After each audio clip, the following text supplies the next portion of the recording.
नमस्कार, मैं हूं अर्पिता आर्य, आपका स्वागत करती हूं। वक्त है खबरें असरदार का और इस वक्त आप अगर अपने सोसाइटी वाले घर में बैठकर ऑनलाइन ऑर्डर मंगवाते हैं तो ये खबर आपसे जुड़ी है, क्योंकि ऑनलाइन डिलीवरी कराने वाली कंपनियां जो अब तक कम समय में डिलीवरी को ही अपनी ताकत बताती आई हैं, भले उसकी वजह से उनके डिलीवरी बॉय की जिंदगी खतरे में पड़ती रहे, तो अब खबर यह है कि श्रम मंत्री के हस्तक्षेप के बाद ब्लिंकिट ने अपने सभी ब्रांड से 10 मिनट में डिलीवरी के बाद हटाने की तैयारी कर ली है। इस मसले पर केंद्रीय मंत्री मनसुख मंडाविया ने ब्लिंकिट, जेप्टो, स्विगी, जोमैटो के अधिकारियों से बात की थी और डिलीवरी के लिए समय सीमा हटाने की बात कही। सभी कंपनियों ने सरकार को आश्वासन दिया कि वो अपने ब्रांड, विज्ञापन, सोशल मीडिया से डिलीवरी की समय सीमा हटाएंगे।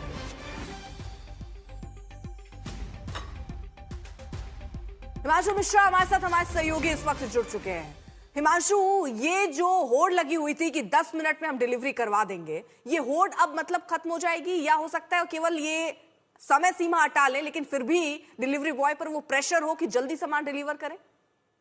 देखिए 10 मिनट की जो होड़ थी वो नहीं रहेगी और सरकार ने इसका संज्ञान लिया। खुद जो है श्रम मंत्री मनसुख मंडाविया, उन्होंने सभी इन साइट्स के जो ओनर्स हैं उनसे बातचीत की। उन्होंने कहा इस तरीके से जो डिलीवरी बॉयज हैं, जो गैग वर्कर्स हैं, उनके ऊपर एक प्रेशर रहता है और इस प्रेशर के कारण जो है जान माल का जो है नुकसान देखने को मिलता है। जिससे कई बार ऐसी घटनाएं आई हैं कि डिलीवरी बॉय का जो है एक्सीडेंट हुआ और उसमें कई डिलीवरी बॉयज की जो है वो मृत्यु भी हुई है। और जान माल के साथ साथ कई बार ऐसा भी रहता था, जो एक टैगलाइन है, जो 10 मिनट का एक टैगलाइन था, अगर उसमें डिलीवरी नहीं की तो ऐसे में जो नुकसान है उसकी भरपाई जो है डिलीवरी बॉय की सैलरी से किया जाता था। इसको लेके एक लंबी समय से मांग भी चल रही थी डिलीवरी बॉयज की कि इस तरीके की चीजों से उनके ऊपर प्रेशर भी रहता है और उससे अगर डिलीवर जो है टाइम पे ना हो तो उससे उनको जो वित्तीय नुकसान है वो भी होता है। तो ऐसे में सरकार ने इसका संज्ञान लिया और सभी से बातचीत करने के बाद ये तय किया गया है कि इस तरीके की टैगलाइन ना हो। और आप देखेंगे तो एक जो इस तरीके की साइट है, उन्होंने ये टैगलाइन बदल दी है कि 10 मिनट में 10,000 प्रोडक्ट डिलीवर हो सकते हैं। अब उन्होंने कहा है 30,000 प्रोडक्ट्स आपके द्वार करके टैगलाइन चेंज भी कर दिए। तो ये आश्वासन सभी कंपनियों की तरफ से दिया गया है कि इस तरीके का टैगलाइन नहीं दिया जाएगा जिससे डिलीवरी बॉयज पर, गैग वर्कर्स पर इस तरीके का प्रेशर रहे और जान माल का नुकसान जो है वो होता रहे। तो इस पर सरकार की चिंता थी और इस चिंता का समाधान जो है अब हो गया है। लेकिन देखना यह है कि कहीं ऐसा तो नहीं कि अंदर खाने प्रेशर हो, लेकिन जो अभी तक खबरें आ रही हैं, किसी भी तरीके से डिलीवरी बॉयज के ऊपर कोई प्रेशर नहीं रहेगा कि किसी समय सीमा के अधीन जो है उनको डिलीवरी करनी चाहिए। चलिए, बहुत बहुत शुक्रिया आपका तमाम जानकारी के लिए। आज जो फैसला श्रम मंत्री से बैठक के बाद ब्लिंकिट, जोमैटो, जेप्टो और स्विगी ने जो लिया है, इसकी जरूरत क्यों पड़ी, इसके लिए हम आपको उन लाखों लोगों की कहानी दिखाते हैं जिनसे हमारा रोज सामना होता है। हम उन्हें सड़कों पर दौड़ते भागते, जान जोखिम में डालकर डिलीवरी करते हुए जल्दी में देखते हैं, लेकिन इतना सब कुछ करने पर भी इन गिग वर्कर्स को इतनी कम मजदूरी मिलती है कि आप ये देखकर हैरान रह जाएंगे। सोशल मीडिया से गिग वर्कर्स की हालत पर शुरू हुई चर्चा संसद तक पहुंच चुकी है। मिनट की डिलीवरी का टाइम होता है, हमें उससे पहले पहुंचना होता है। तो जैसे ही आपके पास आता है ऑर्डर, आप तुरंत शुरू एक्टिव? हाँ, हम एक्टिव हो जाते हैं उसी टाइम। भारत के बड़े बड़े शहरों में जी तोड़ मेहनत करके छोटी सी मजदूरी कमाने वाले गिग वर्कर की एक कहानी है जो एक बार फिर चर्चा में है। ब्लिंकिट के एक डिलीवरी एजेंट का एक वीडियो सामने आने के बाद गिग वर्कर्स की मजदूरी पर बहस फिर से शुरू हो गई है। वीडियो में दिखाया गया है कि 28 डिलीवरी, 50 किलोमीटर की ड्राइव और लगभग 15 घंटे काम करने के बाद उसे सिर्फ 763 रुपए मिले, यानी लगभग 52 रुपए प्रति घंटा। ये पैसे कुछ भारतीय राज्यों की निर्धारित न्यूनतम दैनिक मजदूरी से कहीं कम है। अब इसी वीडियो का आधार बनाकर आम आदमी पार्टी के सांसद राघव चड्ढा ने प्रतिक्रिया दी। उन्होंने कहा कि 28 डिलीवरी, 15 घंटे लगातार काम और 762 रुपए मिले, ये गिग इकोनॉमी की कोई सक्सेस स्टोरी नहीं है। राघव चड्ढा ने इसे शोषण बताया। इस मामले में राघव चड्ढा ने पहले संसद में गिग वर्कर के हित सुरक्षित रखने के लिए कानून बनाने की मांग की। आजकल सर एक 10 मिनट की डिलीवरी का खतरनाक ट्रेंड चल रहा है। डिलीवरी टाइम के प्रेशर के चलते लाल बत्ती पे खड़ा एक डिलीवरी बॉय यही सोचता रहता है कि लेट हुआ तो रेटिंग गिर जाएगी, इंसेंटिव कट जाएगा, ऐप लॉग आउट कर देगी, आईडी ब्लॉक कर देगी। इसीलिए 10 मिनट की डिलीवरी के लिए वो ओवर स्पीडिंग करता है, लाल बत्ती जंप करता है और अपनी जान को जोखिम में डालता है। दूसरा दर्द है सर कस्टमर का गुस्सा। कस्टमर का हैरेसमेंट का भी एक परमानेंट डर इनके मन में होता है। जैसे ही ऑर्डर 5 से 7 मिनट लेट होता है, देखा जाता है कि कस्टमर फोन करके पहले तो डांटता है, फिर जब ऑर्डर डिलीवर करने आता है तो उसे धमकाता है कि मैं तेरी कंप्लेंट कर दूंगा, और उसके बाद 1 स्टार की रेटिंग देकर उसके पूरे महीने का परफॉर्मेंस और बजट बिगाड़ देता है। सोचिए, जो गिग वर्कर्स आज अपनी जान जोखिम में डालकर चंद पैसों के लिए ये सब कुछ कर रहे हैं, वो कुछ सालों बाद संभव है कि अपनी सेहत पर इससे ज्यादा पैसे खर्च करने के लिए मजबूर हो। ऐसे ही गिग वर्कर्स से हमने बात की तो पाया कि समस्या इससे कहीं ज्यादा जटिल है। देखिए, हम लोग की पर डिलीवरी 16-17 रुपये से स्टार्ट होकर के 60-70 रुपये 80 रुपये तक जाती है हमारी पर डिलीवरी, और ये दिन में हम लोग 20 से 30 डिलीवरी देते हैं तो हमारे 1000 रुपये बनते हैं दिन भर काम करते हैं। तो कितना मेहनत लगती है? नहीं, मेहनत तो बहुत ज़्यादा होती है। रिक्स भी कवर करते हैं, बत्ती भी जंप करते हैं हम लोग, और सोचते हैं कि जितनी जल्दी ऑर्डर मार सके तो हमारी अर्निंग बढ़ेगी। कोई भी दुर्घटना हो जाती है, खरोच हो जाती है, चोट लग जाती है, गिर जाते हैं हम लोग, इसके लिए कुछ नहीं होता है। ये होनी चाहिए, इनिशियल स्टेज पे कुछ होनी चाहिए, हमें कुछ ऑफर मिलनी चाहिए, या दवा वगैरह के लिए वो हमें कुछ पैसे वगैरह मिलनी चाहिए, और हमारी छुट्टियां होनी चाहिए। 10 मिनट में डिलीवर करने का क्या दबाव होता है? वो सारा दबाव आप लोग झेलते हो, और पर डिलीवरी आप लोग को कितना? मान लो कहते हैं कि 10 मिनट देना पड़ता है हमें, और मान लो कहते हैं स्पीड में जाना, स्पीड से आना, मान लो कुछ भी दिक्कत हो सकती है, उसके लिए कोई प्रॉब्लम कंपनी को देती नहीं है, हम लोगों को नहीं। बीमा देती है, बीमा वो भी मरने के बाद भी दे रही है, अभी फिलहाल में हमें कुछ नहीं देती है। मान लो रेट कार्ड भी कम मिलता है हमको, पैसे भी कम मिलते हैं उसके। 15 रुपए भी होता है डिलीवरी का चार्ज, ये इतना कम आपको? सब ज़्यादा कम से कम 10 रुपये भी होता है, 12 रुपये भी होता है, 15 भी, 20 भी रुपये होता है, 40 भी होता है, 80 भी हो जाता है, दूरी के हिसाब से। 5 किलोमीटर का और 60 रुपये मिले ऐसे मिलता है। रेट कम मिलता है हमको, और मेहनत बहुत है इसमें। तो 10 मिनट की डिलीवरी का ये जो अट्रैक्शन है, ई कॉमर्स में होड़ लगी है, तमाम दूसरे प्लेटफॉर्म्स हैं, ये जितने भी लोग आपको यहाँ पर दिखाई दे रहे हैं, ये सब मानते हैं कि जो रिस्क ये लेते हैं, और ज़्यादातर ये लोग बाहर से आए हुए हैं, कोई बिहार से है, कोई उत्तर प्रदेश से आया हुआ है, नौकरी नहीं मिली तो डिलीवरी एजेंट का काम कर रहे हैं, लेकिन जिस हिसाब से मेहनत करते हैं और रिस्क लेते हैं, उस हिसाब से इन्हें रिटर्न्स नहीं मिल रहे हैं। इनका कहना है कि जो पार्लियामेंट में बात उठाई गई है उस पर सरकार को ज़रूर ध्यान देना चाहिए, और इस तरह के ई कॉमर्स प्लेटफॉर्म्स पर, ख़ास तौर पर डिलीवरी एजेंट्स पर खास ध्यान दिए जाने की ज़रूरत है। रिक्स है नहीं, एक्सीडेंट का डर रहता है, इधर पुलिस टॉर्चर करती है, लाल बत्ती नहीं तोड़ सकते, समझे? इतनी कमाई नहीं है, इतने का चालान कट जाएगा। कभी आपके साथ हुआ है ऐसा कि आप मौसम, बारिश पड़े, गर्मी कितनी भी टेम्परेचर हो, सड़क टूटी हो, रास्ता बेकार हो, मगर मैप के अनुसार चलना फॉलो करते हुए, चाहे वो कैसे भी रास्ता हो। आप लोग राइडर का काम करते हैं ब्लिंकिट में, 15 घंटे की मेहनत करने के बाद कितने रुपए की अर्निंग हो जाती है आप लोगों की? 600 से 700 रुपए तक। 15 घंटे में 600-700 रुपए कमाते हैं। और फील्ड में किस तरह की समस्याओं से जूझना पड़ता है आप लोगों को? फील्ड में तो सारे मौसम से, सारे मौसम की खराब मौसम से भी, बारिश से भी, और रोड पर ट्रैफिक में जो चलते हैं तो उसका जान जोखिम भी, सारी समस्या है हमारे साथ, तो सारी समस्या लेकर चलते हैं। पे आउट बहुत कम कर। तो सड़क पे जब आप लोग निकलते हैं तो किस तरीके की समस्याओं का सामना करते हैं? सड़क पर निकलने पर तो काफी समस्या आती है, हम काफी वो होता है, एक्सीडेंट वगैरह भी हो सकता है, हमारा सारा रिस्क भरा माहौल होता है। ये सिर्फ एक व्यक्ति की कहानी नहीं, बल्कि ऐसे लाखों लोगों की हकीकत है जो इस डिजिटल अर्थव्यवस्था का हिस्सा है, लेकिन उन्हें तय मजदूरी से भी कम में गुजारा करना पड़ता है।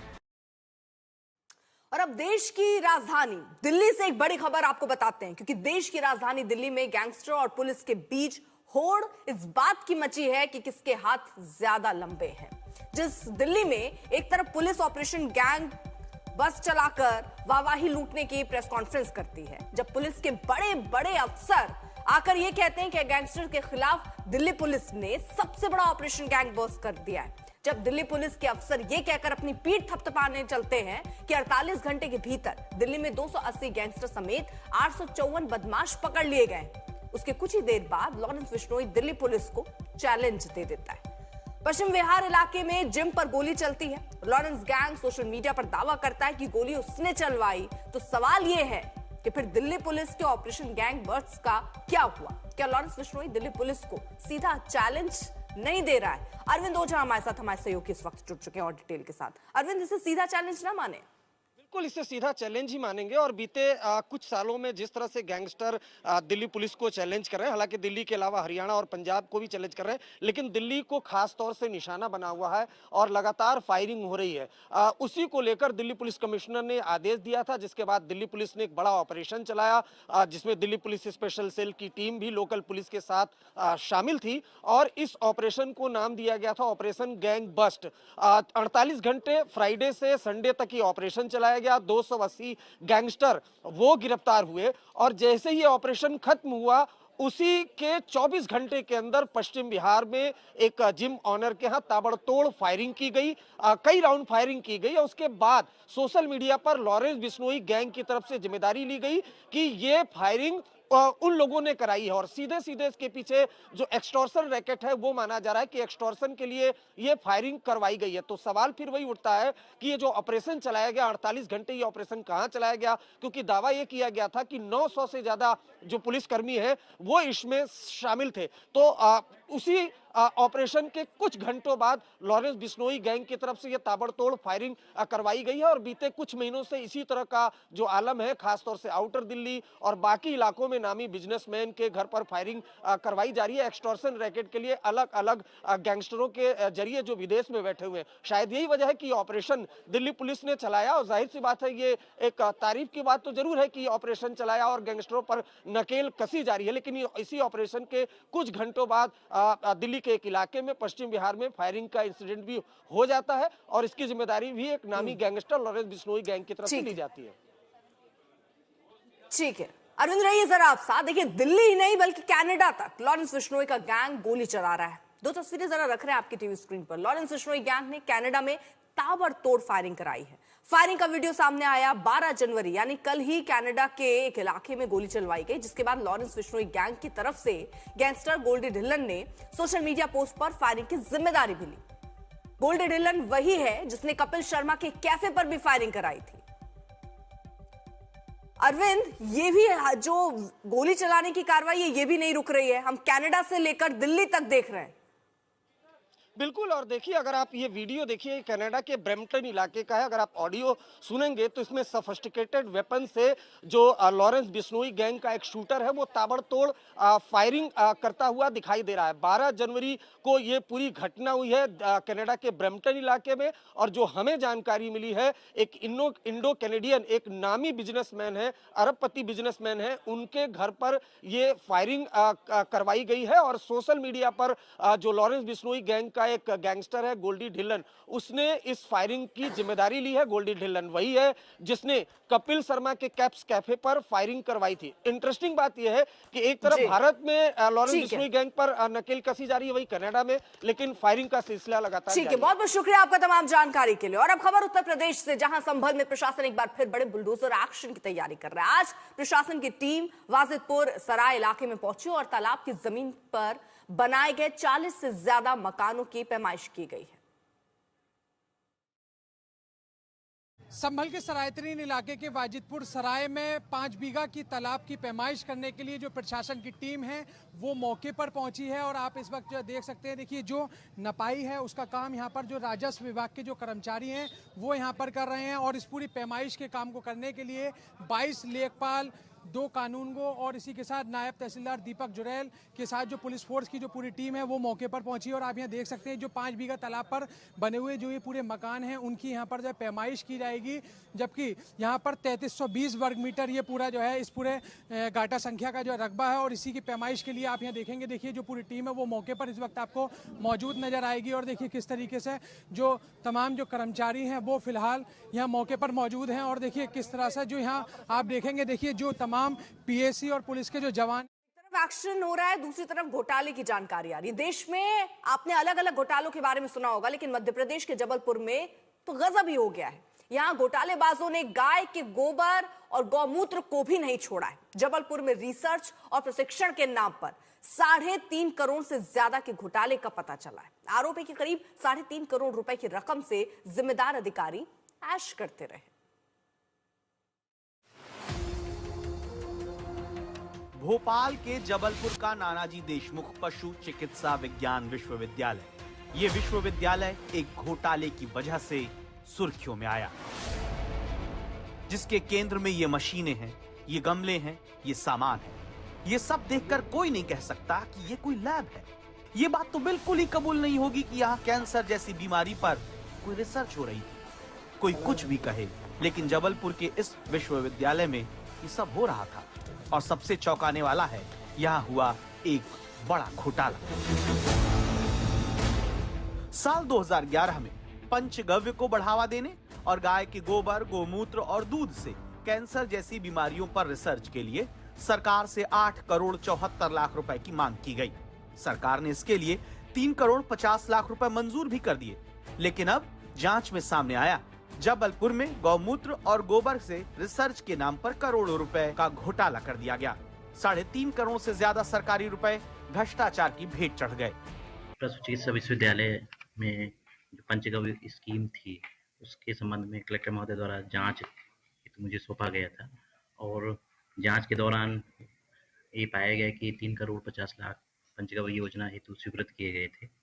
उस पंचगव्य योजना में 1 करोड़ 92 लाख की मशीनें खरीदना पाया गया और कुछ ऐसे मदों में भी खर्च कर दिए गए जो कि पंचगव्य योजना के तहत नहीं थे। जैसे कि वाहन खरीदी 7 लाख 38 हजार की एक वाहन खरीदा गया।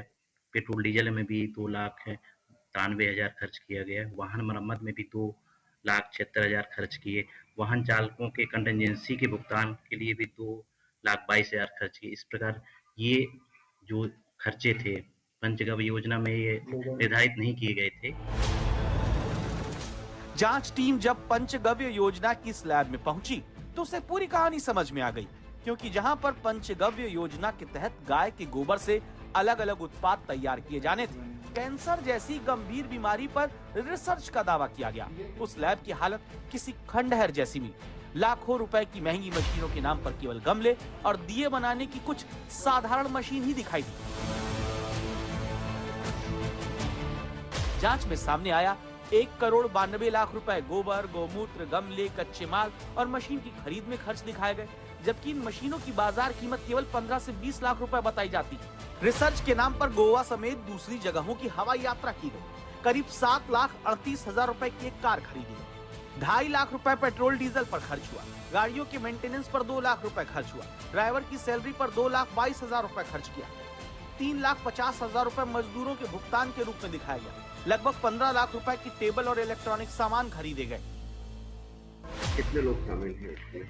ये तत्कालीन जो उसके शोध के थे 2 डॉक्टर साहबान हैं जो थे उस शोध में लगे हुए थे। ये एक बिल हमें मिला है कि गोवा उसी मत से उन्होंने गोवा की टूर किया है और भुगतान उसी मत से हुआ है। आप भले ही भ्रष्टाचार के इस मामले से दंग रह गए हों, लेकिन जांच रिपोर्ट आने के बाद विश्वविद्यालय प्रशासन भ्रष्टाचार के आरोपों को सिरे से खारिज करता है।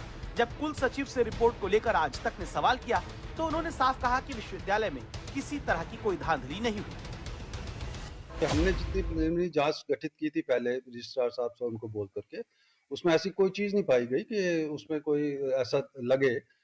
तो वो तो हमने उनको भी बता दिया था, रिपोर्टर्स को और उनको अखबारों को भी बोल दिया था कि भाई ये हमारा उसमें जवाब है।